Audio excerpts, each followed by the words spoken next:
What is up, you guys? Welcome back to the channel, and in today's video, I'm going to tell you... No, I'm not. What is up, you guys? Welcome back to today's video. In this video, I'm going to tell you how to price your woodworking projects. Let's dive in.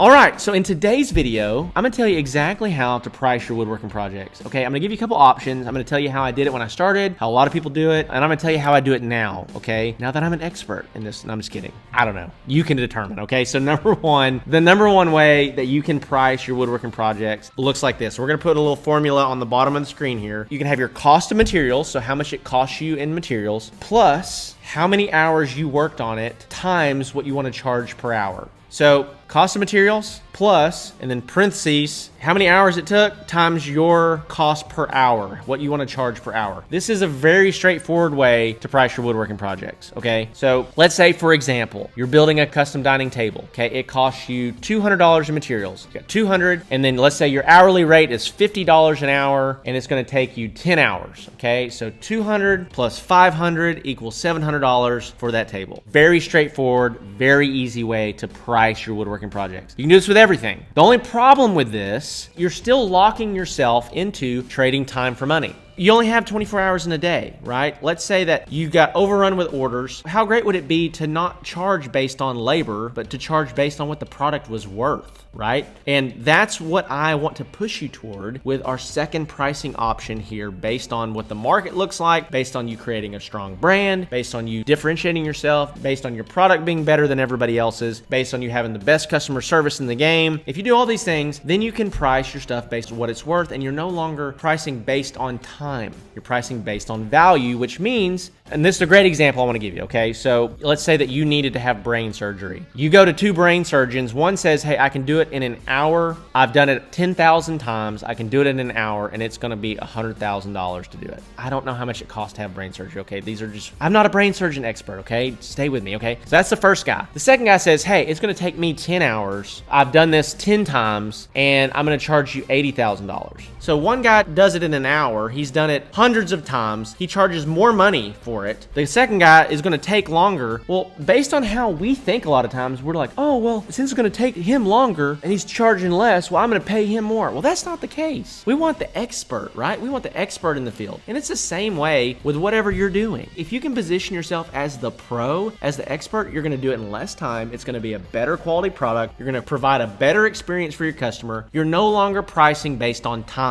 That's what I want to get through your head today. Quit pricing based on time. You don't want to do that because you're always going to be trapped by your 24 hours that you have in a day. It's better to price based on results, based on quality, based on service, based on customer experience. With that being said, here's the second formula for pricing your woodworking projects, okay? I want to always keep my cost of materials at a percentage of my total price, okay? In a table, for example, I want my cost of materials to be anywhere from like 18 to 25%. It's based on the table. Like, I've got some tables that it just costs more to make. I got some tables that the cost of materials is really low. So I'm gonna look at my cost of materials, and I want it to always be, and it depends on the product, but let's say 20 to 30%, okay? Like these chairs that I'm sitting in right now. We don't build these chairs, we get them unfinished, we finish them to match our tables. Well, they just cost more money. Like, I can't get away with charging a bunch of money for these the same way that you can with a higher perceived product that's more customized. So what you wanna do is you wanna have your cost of materials as a fixed percentage of the price. So one thing I tell all the clients inside my Woodworking Business Accelerator program, we got over 24 of those in there now. By the way, if you're trying to scale your custom furniture company and you haven't checked out the Woodworking Business Accelerator program, you should do that, because we're helping clients all across North America scale beyond $10, $15, $20, $30,000 per month inside of their woodworking business. I've got tons of success stories. You're gonna wanna check that out. I've got another video up here where I actually tell you all about the Woodworking Business Accelerator program, and I give you like 8 or 10 clients that are crushing it and their whole stories. Okay, so with that being said, back to the video. Okay, if you charge a fixed percentage of the price for material costs, then it makes the formula very simple, okay? And what it's gonna allow you to do is it's gonna allow you to get faster and more efficient without you charging less money because it took you less time. You don't want that. You want to charge more money because it's a better product and you have refined your systems, and you don't want to punish yourself for getting faster and more efficient inside of your own business, right? That's really silly. Hopefully this has helped you. If you are looking for some more resources on building your woodworking business, check out this channel, subscribe to it, make sure that you go binge all the other episodes. I'll try to keep them short as much as I can, but sometimes I just ramble and I can't help it. I like what I do. So there is a free ebook, first link below. Go check out that free ebook. It's like a 90-page ebook on growing your handmade and your woodworking business. If you're trying to take the next step, getting to that $10,000 per month mark inside of your business, you're gonna wanna check out the Handmade Hero Academy program. It's extremely affordable. It's $47 a month for 12 months. We offer a full 100% money back guarantee on that program. If you do not like it, if you get into it and you're like, this is terrible, Zach. If you feel that way, hey, that's cool. Let me know. I'll give you your money back. But we have over 50 people inside that program right now that are crushing the game, learning, growing, and developing their business, building websites, running their own marketing. Come on. And then if you really want to take it to the next level with the Woodworking Business Accelerator program, hit me up. Let's schedule a call. Let's get on the phone. I'd love to chat with you. So with that being said, appreciate you guys. Love you. See you in the next one.